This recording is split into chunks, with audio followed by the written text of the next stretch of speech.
नमस्कार दर्शक बंधु। एही दोल पूर्णिमा दिन खड़ीपाठ होईची एही वर्षर ओडिया नूतन पंजिका 2026 एवं 27 जहाँ दर्शाउछि सांघातिक भविष्यतवाणी। जदि आपणकर कन्या राशि तेबे एही भिडियोटी आपणक पई बहुत अधिक गुरुत्वपूर्ण रहिछि, कारण एही भिडियो रे आपणकर केउ मास गुड़िक शुभ रहिछि, केउ मास गुड़िक अशुभ रहिछि, ता सहित केते रहिब आपणकर आय एवं व्यय एही संपूर्ण वर्षटी रे, एवं केउ क्षेत्र गुड़िकरे आपणको सफलता मिलवा पई जाउछि एवं केउ क्षेत्र रे अधिक समस्या आपण देखिबे। विशेष भाव में आपणको केउ दिग प्रति सचेतन रहिबाकु पड़िबो एही वीडियो माध्यम रे आपणको जणाइबु। मोटामोटी भाव में कहवाकू गले आपणकर स्वास्थ्य, शिक्षा, चाकरी, प्रेम संपर्क, विवाह, वैवाहिक जीवन, संतान जोग, आर्थिक स्थिति एवं कोर्ट कचेरी केस गुड़िक संपूर्ण वर्षटी रे केमिति रहिबो एवं ता सहित आपणकर राशिटी कन्या हेले मध्य आपणकर नक्षत्र अनुसारे प्रमुख ग्रह मानकर गोचर राशि परिवर्तन एही संपूर्ण वर्षटी रे केउ मासरे केउ तारीख ठारू आपणक जीवन रे अधिक प्रभाव पकाइबे ताहा मध्य जानिबा। एवं सबुठारू बड़ कथा हेउछि कोन रहिछि प्रतिकार, जहाँ आपणकर अशुभत्वटिकु दूर करिबारे एवं शुभाशुभ फल वृद्धि करिबारे साहाय्य करिबा पई जाउछि एवं जे प्रतिकारटिकु आपणको संपूर्ण वर्षटी करिबार आवश्यकता रहिछि। सेतिपई आपण आम सहित जोड़ी होई रुहंतु। एबे आसंतु कार्यक्रमटिकु आगकु बढ़ाइबा, किंतु भिडियोटी आरंभ करिबा पूर्वरु जदि आपणकर भी कन्या राशि होई थाए एवं आपण भी ईश्वर को आंतरिक भक्ति एवं विश्वास करती तेबे भिडियोटी को लाइक करंतु। कमेंट बॉक्स रे जय जगन्नाथ, जय माँ लक्ष्मी अवश्य लिखि दियंतु।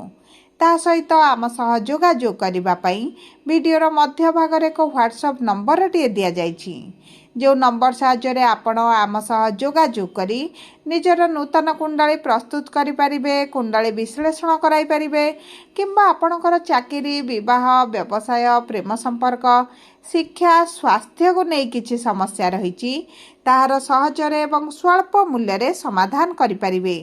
सेतिपई आपण आम सह वीडियोर शेष पर्यंत जोड़ी होई रुहंतु एवं व्हाट्सएप नंबर माध्यम रे आम सह जोगाजोग करी खूब कम मूल्य रे आपणकर समस्यार समाधान करंतु। एबे आसंतु कार्यक्रमटी को आगकु बढ़ाइबा एवं सर्वप्रथम जानिबा यही प्रमुख चारोटी ग्रहंकर गोचर बा राशि परिवर्तन केबे एवं केउ मासरे हेबाकु जाउछि एवं कोन प्रभाव पकाइबा पई जाउछि। देखंतु सर्वप्रथम हेउचिंती देवगुरु बृहस्पति, जे जून मास 2 तारिख दिन निजर राशि परिवर्तन करिवे एवं आपणकर दशम भावरु एकादश भावकु गोचर करिवे। ता सहित 31 अक्टोबर रे आपणकर द्वादश भावकु बा सिंह राशि रे प्रवेश करिवे, जे कारणरु आपणक जीवन रे उभय मिश्रित फल प्रदान करिवे। ता सहित कर्म फलदाता न्यायर देवता शनिदेव आपणकर सप्तम भाव रे विराजमान करिसंती एवं जून 3, 2027 पर्यंत आपणकर सप्तम भाव रे विराजमान करिवे, जे कारणरु आपणक जीवन रे मध्य किछिटा उच्च नीच भली परिस्थिति आपण देखिबे। ता सहित दुईटी छाया ग्रह बा माया ग्रह राहु केतु मध्य एही डिसेंबर मास 5 तारिख दिन निजर राशि परिवर्तन करिवे एवं केतु गोचर करिवे आपणकर एकादश भावकु, राहु गोचर करिवे आपणकर पंचम भावकु। तेणुकरी एही दुईटी ग्रह बहुत अधिक प्रभावित हेबा पई जाउछि। तेबे आसंतु जानिबा नक्षत्र अनुଯାयी आपणकर केबेठारु केउ क्षेत्र गुड़िकरे बहुत अधिक सफलता मिलिबो किंबा बहुत अधिक सावधान रहिबाकु पड़िबो। देखंतु सर्वप्रथम हेउछि उत्तरा फाल्गुनी कन्या राशि बा 12/6 कन्या राशि एवं आपणकर नक्षत्राधिपति हेउचंती सूर्य, जे आपणकर षष्ठ भाव रे विराजमान होइछंती एवं आपणकर केंद्र को बा सप्तम भाव को गोचर करिवे। देखंतु सूर्य हेउचंती आपणकर द्वादश भावर स्वामी एवं द्वादश भाव हेउछि आपणकर विदेश भाव, यात्रार भाव, आपणकर तीर्थ स्थानर भाव किंबा आपणकर किछिटा मेडिकल रिलेटेड कार्य बा आपणकर खर्चर भाव। तेणुकरी आपणकर सूर्य जेतेबेले आपणकर केंद्र को गोचर करिवे आपणक पई शुभदायक फल प्रदान करिवे। आपणकर जदि किछि विदेश जिबार प्लानिंग थिला किंबा आपणकर शिक्षा पई हेउ, चाकरी पई हेउ किंबा आपण व्यवसाय पई विदेश जिबा पई चाहुतिले तेबे मध्ये उत्तम फल आपणको प्राप्ति हेबो। विदेश संबंधित जहाँ भी समस्या रही था ତାହା ଆପଣଙ୍କର ଦୂର ହୋଇଯିବ। ଯେଉଁ ବ୍ୟକ୍ତିମାନେ ତୀର୍ଥଯାତ୍ରା ବା ଦୂରଯାତ୍ରା କରିବା ପାଇଁ ଯୋଜନା କରୁଥିଲେ କିନ୍ତୁ ଦୂରଯାତ୍ରା କରିପାରୁନଥିଲେ, ତେବେ ଆପଣଙ୍କର ତୀର୍ଥଯାତ୍ରା ପାଇଁ ମଧ୍ୟ ବହୁତ ଅଧିକ ସମ୍ଭାବନାଟି ବଢ଼ିଯାଉଛି। ଯଦି ଆପଣ ସ୍ୱାସ୍ଥ୍ୟସେବା ସମ୍ବନ୍ଧିତ କିଛି କାର୍ଯ୍ୟ କରୁଛନ୍ତି କିମ୍ବା ବୈଦେଶିକ ମୁଦ୍ରା ରୋଜଗାର କରୁଛନ୍ତି, ତେବେ ମଧ୍ୟ ଆପଣଙ୍କୁ ଉତ୍ତମ ଫଳ ପ୍ରାପ୍ତି ହେବ। ଆପଣଙ୍କର ରୋଜଗାରରେ ବଢ଼ତି ଆସିବ। ଆପଣଙ୍କର ଯଦି ବିଦେଶ ସମ୍ବନ୍ଧିତ କିଛି ନୂତନ ଭାବରେ କାର୍ଯ୍ୟ ଆରମ୍ଭ କରିବା ପାଇଁ ଚାହୁଁଥିଲେ, ତେବେ ମଧ୍ୟ ଉତ୍ତମ ଫଳ ପ୍ରାପ୍ତ ହେବ। ଦେଖନ୍ତୁ, ଗୁରୁ ଯେତେବେଳେ ଆପଣଙ୍କର କର୍ମର ଭାବରେ ବିରାଜମାନ କରିଛନ୍ତି, ଆପଣଙ୍କ କର୍ମକ୍ଷେତ୍ରରେ ଉନ୍ନତି ପ୍ରଦାନ କରିବେ। ଯଦି ଆପଣ ଚାକିରି ସନ୍ଧାନରେ ରହିଛନ୍ତି, ଚାକିରି ପାଇଁ ଆପ୍ଲାଏ କରୁଛନ୍ତି, ନିରାଶତା ଦେଖୁଥିଲେ, ତେବେ ଜୁନ୍ ମାସ 2 ତାରିଖ ମଧ୍ୟରେ ଆପଣଙ୍କର ଚାକିରି ନିଶ୍ଚିତ ଭାବରେ ହୋଇଯିବ। ତା ସହିତ ଆପଣଙ୍କର ଏକାଦଶ ଭାବକୁ ଜୁନ୍ 2 ତାରିଖରେ ଗୋଚର କରିବା କ୍ଷଣି ଆପଣଙ୍କର ଇନକମ୍ରେ ବୃଦ୍ଧି ଘଟିବ। ଆପଣଙ୍କର କିଛି ନା କିଛି ଅଭିଳାଷ ପୂରଣ ହେବ। ଦୀର୍ଘ ଦିନର ଯଦି କିଛି ଆଶା ଆପଣଙ୍କର ରହିଛି, ତାହା ମଧ୍ୟ ଆପଣଙ୍କର ପୂରଣ ହୋଇଯିବ। ଦେଖନ୍ତୁ, ଜୁନ୍ 2 ତାରିଖ ପରଠାରୁ ସନ୍ତାନ ପ୍ରାପ୍ତି ପାଇଁ ଅତି ପ୍ରବଳ ଯୋଗ ଆପଣଙ୍କର ବନୁଛି।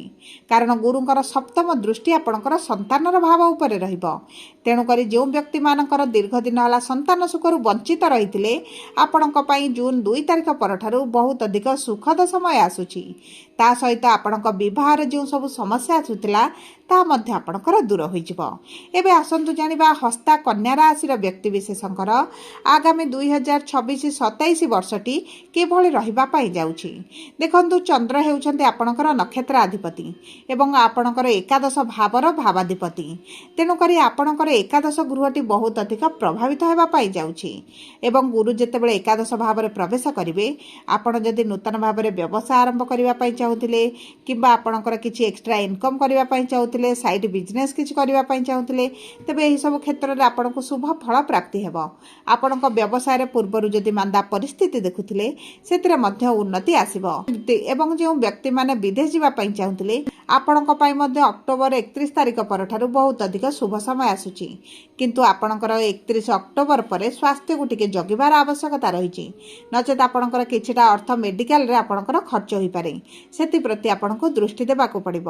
ତା ସହିତ ଆପଣଙ୍କର ସପ୍ତମ ଭାବରେ ଶୁକ୍ର ଏବଂ ଶନି ବିରାଜମାନ କରିଥିବାରୁ ଆପଣଙ୍କ ବୈବାହିକ ଜୀବନରେ କିଛିଟା ସମସ୍ୟା ଆପଣ ଦେଖିପାରନ୍ତି, ଅସନ୍ତୋଷ ଅନୁଭବ କରିପାରନ୍ତି। କିନ୍ତୁ ବିବାହ ପାଇଁ ଆପଣଙ୍କର ପ୍ରବଳ ଯୋଗ ବନୁଛି। ଏହି ଜୁନ୍ ମାସ 2 ତାରିଖ ପରଠାରୁ ଯଦି ଆପଣଙ୍କର ବିବାହରେ ବିଳମ୍ବ ଦେଖୁଥିଲେ, ବିବାହ ହୋଇପାରୁନଥିଲା, ବିବାହରେ ସମସ୍ୟା ଆସୁଥିଲା, ତେବେ ମଧ୍ୟ ଆପଣଙ୍କର ବିବାହ ହୋଇଯିବ। ତା ସହିତ ଯେଉଁମାନେ ପ୍ରେମ ସମ୍ପର୍କରେ ଅଛନ୍ତି, ପ୍ରେମ ବିବାହ କରିବା ପାଇଁ ଚାହୁଁଥିଲେ, ସେମାନଙ୍କୁ ମଧ୍ୟ ଶୁଭ ଫଳ ପ୍ରାପ୍ତି ହେବ। ଏହି ସମୟ ମଧ୍ୟରେ ବିଦ୍ୟାର୍ଥୀମାନଙ୍କ ପାଇଁ ବହୁତ ଅଧିକ ସୁଖଦ ସମୟ ରହିବ।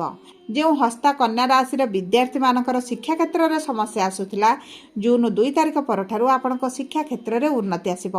ଆପଣ ମନପସନ୍ଦର କୋର୍ସ କରିପାରିବେ, ମନପସନ୍ଦର କଲେଜରେ ଆଡମିସନ କରିପାରିବେ। ଏବଂ ଦେଖନ୍ତୁ, ଆପଣଙ୍କ ଶିକ୍ଷା ଜୀବନରେ କିଛି ନା କିଛି ତ ବଡ଼ ପରିବର୍ତ୍ତନ ଆପଣ ନିଶ୍ଚିତ ଭାବରେ ଦେଖିବେ। ଏବେ ଆସନ୍ତୁ ଜାଣିବା କିପରି ରହିବ ଚିତ୍ରା କନ୍ୟା ରାଶିର ବ୍ୟକ୍ତିବିଶେଷ ମାନଙ୍କର ଏହି ଆଗାମୀ ଓଡ଼ିଆ 2026 ଏବଂ 27 ବର୍ଷଟି।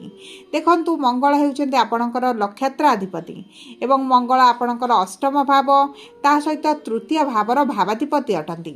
ଆପଣଙ୍କର ଅନଲାଇନ୍ ରିଲେଟେଡ୍ କିଛି ଯଦି କାର୍ଯ୍ୟ କରୁଛନ୍ତି, ସୋସିଆଲ ମିଡ଼ିଆରେ ଅଛନ୍ତି, ଟିଚର ଅଛନ୍ତି, କାଉନସିଲର ଅଛନ୍ତି କିମ୍ବା ଆପଣ IT AI ସେକ୍ଟରରେ କିଛି କାର୍ଯ୍ୟରତ ଅଛନ୍ତି, ତେବେ ଆପଣଙ୍କୁ ଆକାଶ ଛୁଆଁ ସଫଳତା ପ୍ରାପ୍ତି ହେବା ପାଇଁ ଯାଉଛି। ଜୁନ୍ 2 ତାରିଖ ପରଠାରୁ ଗୁରୁ ଆପଣଙ୍କର ଏକାଦଶ ଭାବକୁ ଗୋଚର କରିବା କ୍ଷଣି ପଞ୍ଚମ ଦୃଷ୍ଟି ଆପଣଙ୍କର ତୃତୀୟ ଭାବକୁ ପ୍ରଦାନ କରିବେ। ଯେଉଁ କାରଣରୁ ଆପଣଙ୍କର ଏହିସବୁ କ୍ଷେତ୍ରରେ ବହୁତ ଅଧିକ ଉଚ୍ଚ ସଫଳତା ପ୍ରାପ୍ତି ହେବ। କିମ୍ବା ଆପଣ ଯଦି ନୂତନ ଭାବରେ ଏହିସବୁ କ୍ଷେତ୍ରରେ କ୍ୟାରିୟର ଆରମ୍ଭ କରିବା ପାଇଁ ଚାହୁଁଥିଲେ, ତେବେ ମଧ୍ୟ ଆପଣଙ୍କ ପାଇଁ ଉତ୍ତମ ରହିବ। ତା ସହିତ ଦେଖନ୍ତୁ, ସପ୍ତମ ଦୃଷ୍ଟି ପ୍ରେମର ଭାବକୁ, ସନ୍ତାନର ଭାବକୁ ପ୍ରଦାନ କରୁଥିବାରୁ ସନ୍ତାନକୁ ନେଇ ଯଦି ଆପଣ ଚିନ୍ତିତ ରହିଛନ୍ତି, ତେବେ ଆପଣଙ୍କର ଚିନ୍ତା ଦୂର ହୋଇଯିବ।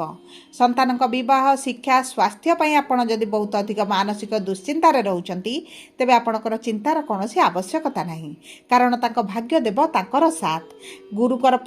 ଗୁରୁଙ୍କର ସପ୍ତମ ଦୃଷ୍ଟି ସେମାନଙ୍କୁ ଶୁଭାଶୁଭ ଫଳ ପ୍ରଦାନ କରିବ। ଏବଂ ସପ୍ତମ ଭାବକୁ ଗୁରୁଙ୍କର ଦୃଷ୍ଟି ରହିବା କ୍ଷଣି ବୈବାହିକ ଜୀବନରେ ଯଦି କିଛି ସମସ୍ୟା ଚାଲିଛି ପୂର୍ବରୁ, तेबे मध्य ସେହି ସବୁ ସମସ୍ୟା ଗୁଡ଼ିକ ଆପଣଙ୍କର ଦୂର ହୋଇଯିବ। ଆପଣଙ୍କ ବିବାହର ଯୋଗ ମଧ୍ୟ ବଢ଼ୁଛି।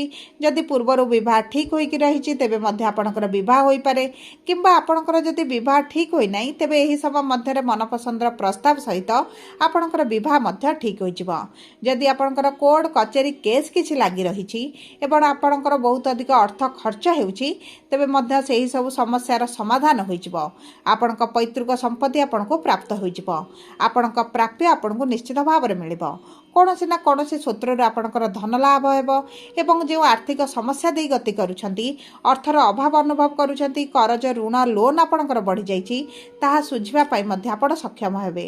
ଦେଖନ୍ତୁ, ଏହି ସମୟ ମଧ୍ୟରେ ଶନି ଯେହେତୁ ଆପଣଙ୍କର ସପ୍ତମ ଗୃହରେ ବିରାଜମାନ କରି ସପ୍ତମ ଦୃଷ୍ଟି ଆପଣଙ୍କ ରାଶିକୁ ପ୍ରଦାନ କରୁଛନ୍ତି, ଆପଣଙ୍କ ସ୍ୱାସ୍ଥ୍ୟକୁ ଟିକେ ଜଗିବାର ଆବଶ୍ୟକତା ରହିଛି।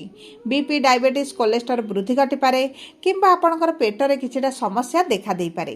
ସେଥିପାଇଁ ଆପଣଙ୍କର ଖାଦ୍ୟ ପାନୀୟର ବିଶେଷ ଭାବରେ ଯତ୍ନ ନିଅନ୍ତୁ। ତା ସହିତ ଯଦି ଆପଣଙ୍କର କିଛି ଭୂମି, ଜମି, ଗାଡ଼ି, ଯାନବାହନ କ୍ରୟ କରିବା ପାଇଁ ଚାହୁଁଛନ୍ତି ତେବେ ଆପଣଙ୍କ ପାଇଁ ଜୁନ୍ 2 ତାରିଖ ପରଠାରୁ ଶୁଭ ସମୟ ରହିବ।